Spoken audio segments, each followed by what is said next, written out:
여호사밧이 세상을 떠나서 그의 조상에게로 가니 다윗성에 있는 왕실 묘지에 장사하였다. 그의 아들 여호람이 그의 뒤를 이어 왕이 되었다. 여호사밧의 아들 여호람에게는 아우들이 있었다. 그의 아우 아사랴와 여히엘과 스가랴와 아사랴와 미가엘과 스베다는 모두 이스라엘의 여호사밧 왕이 낳은 아들이었다. 여호람의 아버지 여호사밧은 여호람의 아우들에게는 은금과 보물과 요새화된 유다의 성읍들을 후하게 선물로 주었고 여호람은 맏아들이었으므로 왕의 자리를 내주었다. 그러나 여호람은 아버지의 뒤를 이어 왕위에 올라 세력을 굳히자 자기 아우들을 모두 죽이고 이스라엘 지도자들 얼마도 함께 칼로 쳐 죽였다. 여호람이 왕이 되었을 때에 그는 32살이었다. 그는 예루살렘에서 8해 동안 다스렸다. 그는 아합의 딸을 아내로 맞아들였기 때문에 아합 가문이 한대로 곧 이스라엘 왕들이 간 길을 갔다. 이와 같이 하여 그는 주님께서 보시기에 악한 일을 하였다. 그러나 주님께서는 다윗 왕가를 멸망시키려고 하지 않으셨다. 일찍이 주님께서 그의 종 다윗과 언약을 맺으시고 다윗과 그 자손에게서 왕조의 등불이 영원히 꺼지지 않게 하시겠다고 약속하셨기 때문이다. 여호람이 다스리는 동안에 에돔이 유다의 반기를 들고 자기들의 왕을 따로 세웠다. 여호람은 지휘관들을 이끌고 병거대를 모두 출동시켰다가 병거대 지휘관들과 함께 에돔 군대에게 포위를 당하고 말았다. 그러나 밤에 에돔 군대의 포위망을 뚫고 빠져나왔다. 이와 같이 에돔은 유다에 반역하여 그 지배를 벗어나 오늘날까지 이르렀고 림나 성읍이 반란을 일으켜 여호람의 지배에서 벗어난 것도 같은 무렵이다. 그가 이런 변을 당한 것은 주 조상의 하나님을 저버렸기 때문이다. 그는 또 유다의 여러 산에 산당을 세우고 예루살렘 주민에게 음행을 하게 하였고 유다 백성을 그릇된 길로 가게 하였다. 그래서 엘리야 예언자가 그에게 다음과 같은 글을 보냈다.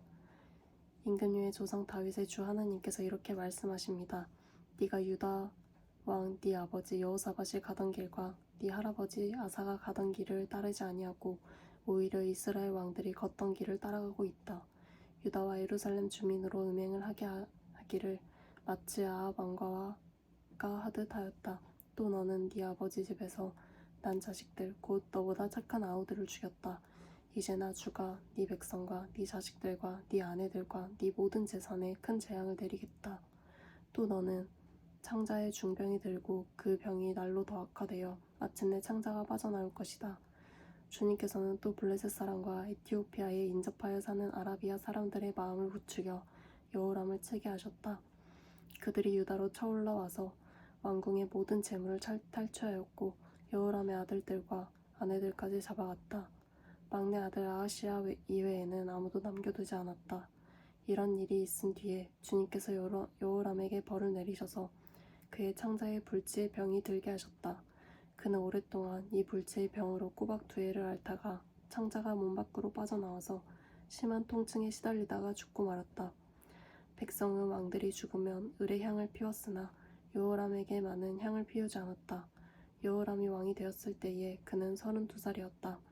그는 예루살렘에서 8해 동안 다스리다가 그의 죽음을 슬프게 여기는 사람도 없이 세상을 떠났다. 사람들이 그를 다윗성에 묻기는 하였으나 왕실 묘지에 장사하지는 않았다. 예루살렘 사람들이 여호람의 막내 아들 아하시아를 왕으로 삼아 왕위를 잇게 하였다. 전에 아라비아 사람들과 함께 진영에 쳐들어왔던 침략군들에게 아하시아의 형들이 다 학살당하였으므로 여호람의 아들 아하시아가 유다의 왕이 되었다.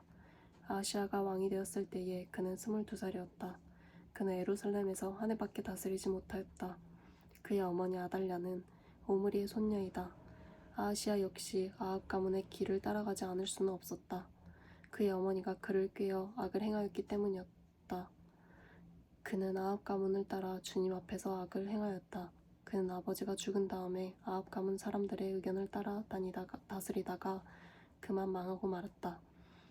그는 아합 가문 사람들의 의견을 따라 이스라엘의 아합의 아들 요람 왕과 함께 시리아의 하사엘 왕을 맞아 싸우려고 길르앗의 라못으로 올라갔다. 그 싸움에서 시리아 군인이 요람을 쳐서 부상을 입혔다. 요람은 시리아의 하사엘 왕과 라마에서 싸울 때에 입은 부상을 치료하려고 이스라엘로 돌아갔다. 그때 여압의 아들 요람이 병이 들었으므로 유다의 여호람 왕의 아들 아하시아가 문병을 하려고 이스라엘로 데려갔다. 아하시아는 요람에게 문병을 갖다가 오히려 해를 입게 되었다. 이것은 이미 하나님께서 일을 그렇게 꾸미셨기 때문이다. 아하시아가 병문안을 하러 갔다가 뜻밖에도 요람과 함께 나가서 님시의 아들 예후와 맞닥뜨리게 되었다. 예후는 이미 주님께서 아합 왕가를 멸망시키려고 기름을 부어 뽑아 세운 사람이었다. 예후는 아합 왕가를 징벌하면서 유다 군대의 지휘관들과 아하시아를 섬기는 조카들까지 닥치는 대로 죽였다.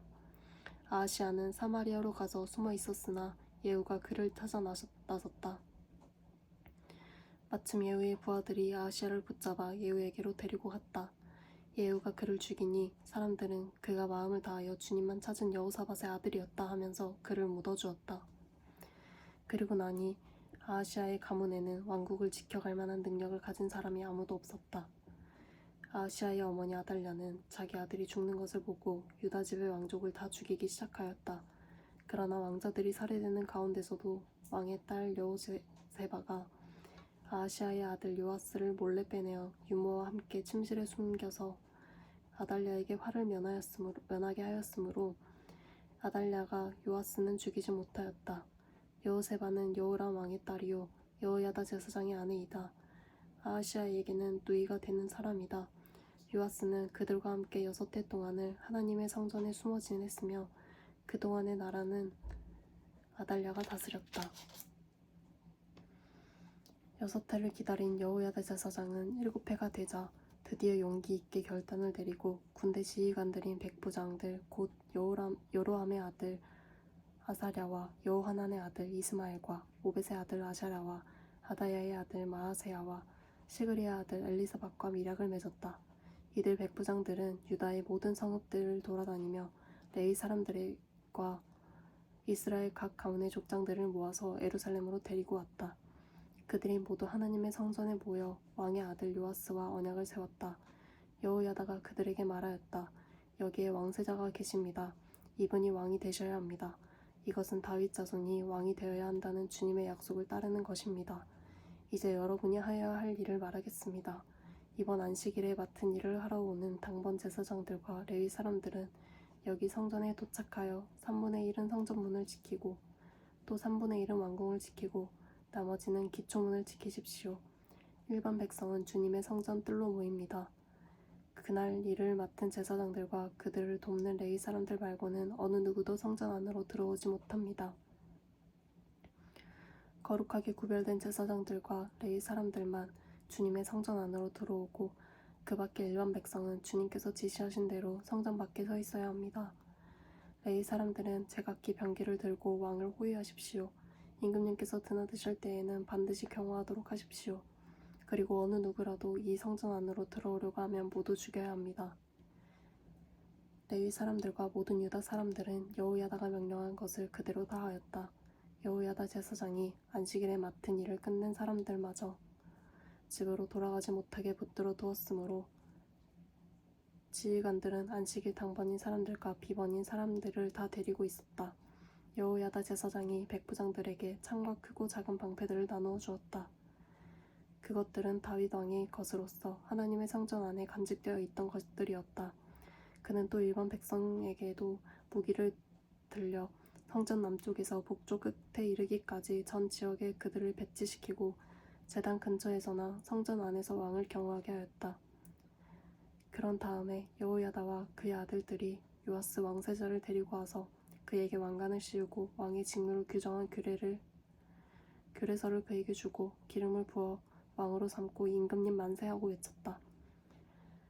아달랴가 백성들이 뛰어다니며 왕을 찬양하는 소리를 듣고 주님의 성전에 모여있는 백성에게로 가서 보니 왕이 성전 어기 기둥 곁에 서 있고 관리들과 나팔수들이 왕을 모시고 서 있으며 나라의 모든 백성이 기뻐하며 나팔을 불고 있고 성전 성가대원들이 각종 악기로 찬양을 인도하고 있었다. 아달랴는 분을 참지 못하고 옷을 찢으며 반역이다 반역이다 하고 외쳤다.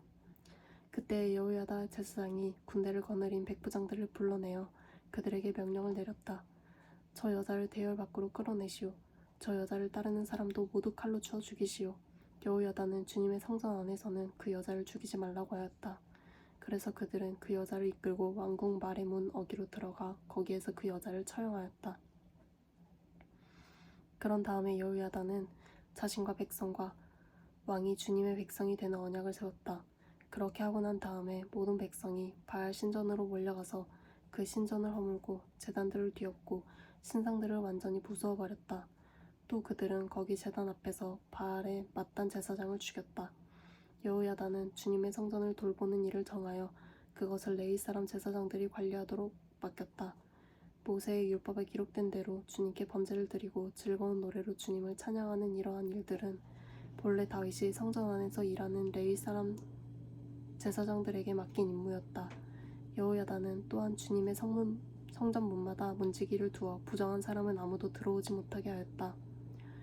여호야다는 백부장들과 귀족들과 백성의 지도자들과 그 땅의 모든 백성들과 함께 왕을 호위하여 주님의 성전에서 데리고 나와서 민문을 지나 왕궁으로 가서 왕을 왕좌에 앉히니 그 땅의 모든 백성들이 기뻐하였다. 아달랴가 살해된 뒤로 도성은 평온을 되찾았다.